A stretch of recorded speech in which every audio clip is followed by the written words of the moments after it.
Hey everyone, Tankenstein here, and in this video I've got your gameplay and overview for the Pantsir-S1 from the Sky Guardians dev server. So that said, this is a rank 7 battle rating 11.3 SPAA that will be coming for the Russian air tech tree, or ground tech tree rather, and it is the top of the line SPAA, finally dethroning the Tunguska. So this is pretty much a Tunguska on steroids, if you haven't guessed already. It has the same cannon, so it's got the 4 2A 38 30mm auto cannons with a little bit less ammunition, but the SAMs is where this thing really sees an improvement. So as you can see, this has the 95 YA6, whereas the Tunguska had the 9M 311 and the 311M. Now both these have very similar stats. Let's just look at this. 910 meter per second top speed, max overload of 18 Gs, and it's got a 4.62 kg equivalent of explosive filler. These weigh substantial, I think they weigh a bit more.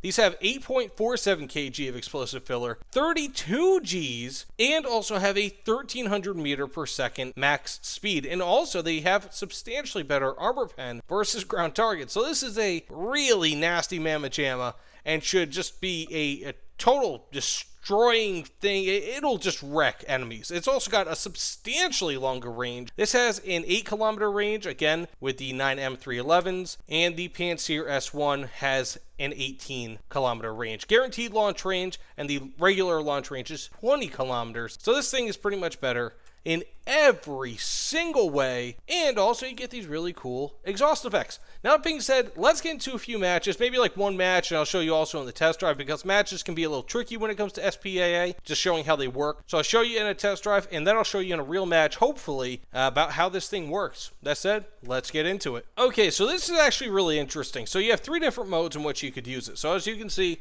down there on the bottom right, when you press Alt-L, so you have, I think that's proximity mode. You have a direct hit mode, which is probably going to be better for tanks, and then you have a maybe like forward aiming mode, so like it blows up in front of the target. So that said, let's go try it out on this guy over here. Let's see what happens, and okay, see, it blew up right in front of him. Looks like it did some damage. Now, there is a lot of smoke, so you kind of have to be wary, especially when you are aiming these right when it first launches, because it's not going to be a good time. So let's go launch against this Saber over here. Okay, got near him. Let's go do the proximity. I think, again, that's proximity. And that took him out of the sky. Let's go launch it on this guy. Boom! Look at that. And that is a huge amount of explosive filler. Like, I mean, really, that is a ton, not literally a ton, but that's a lot of explosive filler, and you can really see it. So we have this Saber here. Let's go launch direct, and it's not going to do anything. I accidentally launched another one. A little embarrassing on my part. What the hell is that? Okay, let's go launch this against him directly. See if I can hit him. I'm sure I can. Very easy. Look at that. 5 kilometers up. Very easy. I'm going to shoot against this guy. A little embarrassing, but I should be able to hit him here. Very, very... This thing is ridiculous. Like, holy cow. What the heck? Okay, let's go launch a missile on him.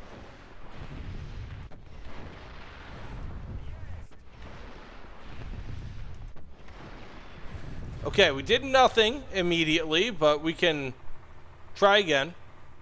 So one other actually important thing to note here is that you can fire on the move. So as you can see, firing on this guy, this is stabilized. Forgive my bad aiming here. Let's see if we can get him. Very easy once you actually kind of remember to aim. But again, stabilize, you can fire on the move.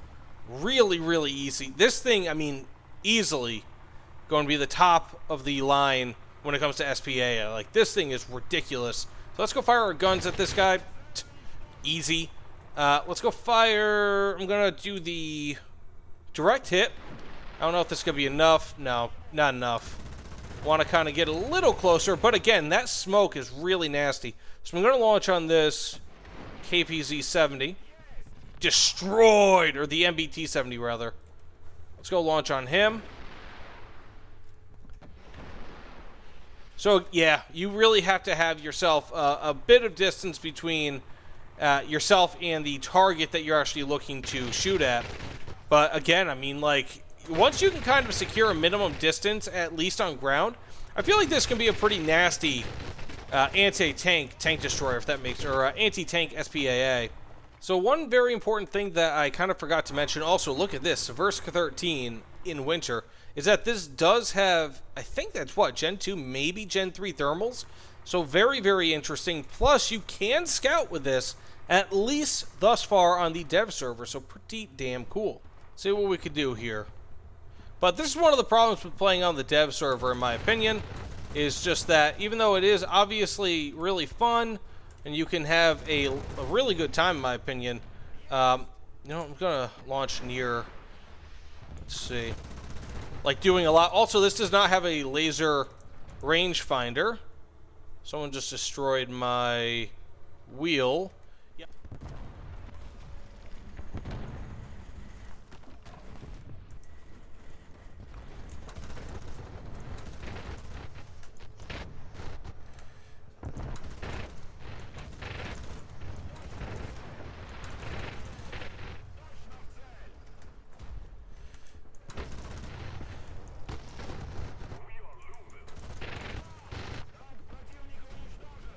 Okay, we have ourselves some damage against these guys, but it looks like this thing has some nasty kick up when you are looking at the when dealing with this cannon. Like, holy cow.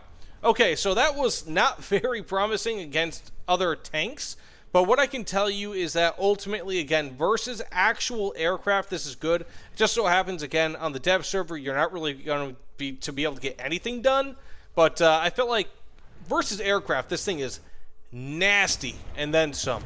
So that being said, I know there wasn't really too much going on there, but I hope you guys at least somewhat enjoyed this gameplay, this test drive of the Pantsir-S1. Please let me know what you guys think in the comments below, but either way, thanks again, and I'll see you all on the other side. Take care, everyone.